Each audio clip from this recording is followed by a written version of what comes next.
sakop sa ginibog drug bypass operation. Triple o apat na doble ang bihikulo na gruso sa siyudad kang Naga. Mas complain ng police station kang Naga City Police Office. Newsbreak.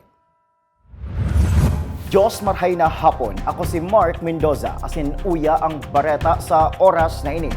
Pinagdeklarang special non-working holiday ngunyan aldaw huli kang pag-obserbar kang Idil Fitr kan sa tuyang mga tugang na Muslim. Aramon taman ang istorya mapadapit sa Idil Fitr sa report ni Antoinette Eduardo.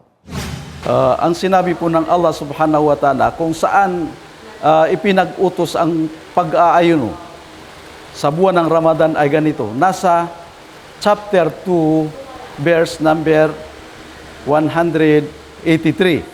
Bismillahirrahmanirrahim.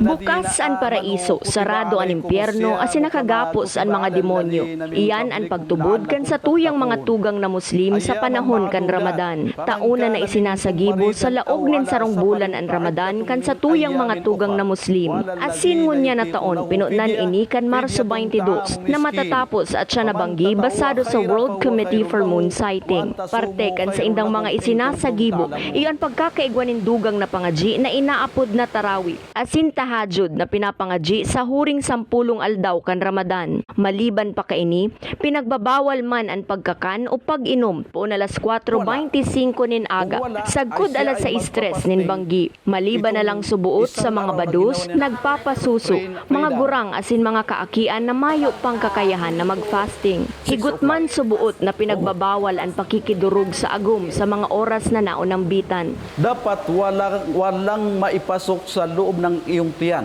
kay tubig, kay katiting na tubig o katiting ng pagkain. Wala. Wala rin makapasok sa iyong ulo, halimbawa sa tainga, sa mata, sa ilong, na tubig o anuman. Dapat walang makapasok dyan na sinadya mo, maliban sa hindi sinasadya. At saka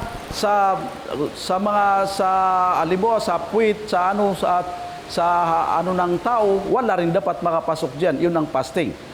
Kahit kaunti, dapat wala kang inumin, wala kang kainin. Pangalawa, sa pagpasting, ipinagbabawal na makipagtalik ka sa iyong asawa sa araw. Libre naman sa gabi. Kapag ginawa mo yan, halimbawa kumain ka ng maliit, uminom ka ng maliit, kung ano man, nagtago ka sa iyong kwarto, yun ay invalid ang iyong fasting. Ang mag-asawa naman, kapag ginawa nila sa araw na sila ay nagsiping, nagtalik, malaking kasalanan yun. Sigun paman ki Alim Faisal, digdi sa syudad ni Naga, labi 1,800 ang i-estimate na bilang kan mga Muslim. Asin, sa isinasagibong Idil Fitr prayer sa masjid sa Naga City People's Mall, labi sa 600 ang mga nag-aatindir.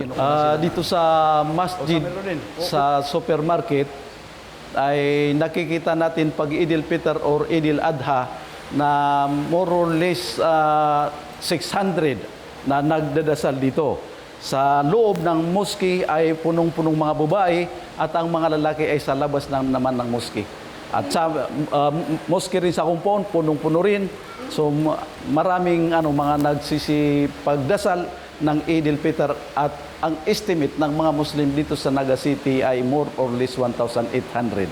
Isa sa gibo ang Idil Fitr prayer kan sa tuyang mga tugang na Muslim sa agang alas 6:30 nin pagkaaga. Para sa GNN TV 48 Naga, Antoinette Eduardo, Newsbreak.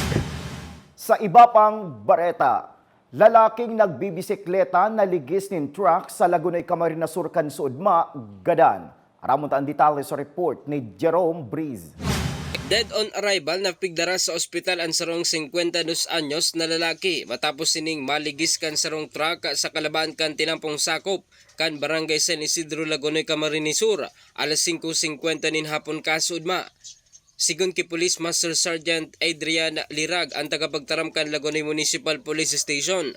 Mantang sakay kan bisikleta ang biktima nga si Medel Rivero, 52 anyos, kan nabigla ni nga matumba sin aksidenteng maligis kan dump truck na minamaneho ni Romeo Rontas sa 49 anyos. Katakod gani nagsaponin manalang tama sa lawas ang biktima asin haros marunot an payo kani sa pagkakaligis kan truck na tulos man ang pigdara sa ospital. Sabi po kong driver dahil man siya nagdulag, ang naging dahilan lang kaya naghali siya duman sa area kasi kadakol tao dahil niya aram so pwedeng mangyari. So paluway-luway siya nagpaandar ka sa air truck and nagharap talaga siya ng pulis. So nakabot siya doon sa San Jose. Kaharanihan lang po na maray ang Lagunoy magkatayo ng munisipyo. Pagkahali niya pong pulis, nag-surrender po siya doon.